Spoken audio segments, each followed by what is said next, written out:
Muling pinag-uusapan ng mga tagahanga ang tambalang Kim Chiu at Paolo Avellino matapos umikot ang isang movie concept na pinamagatang A Perfect Marriage. Sa naturang concept, makikitang bagay na bagay sina Kim at Paolo bilang mag-asawa.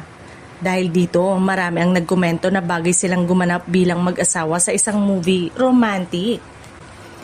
Panibagong pagkakataon nga ito para muling mapanood ng kanilang mga tagahanga ang chemistry ni Kim at Paolo sa isang pelikula.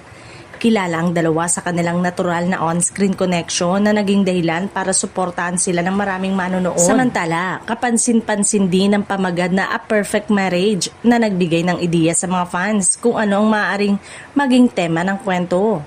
Posibleng umiikot ito sa pag-ibig, pagsasama ng mag-asawa at mga pagsubok na kailangang harapin para mapanatili ang isang relasyon.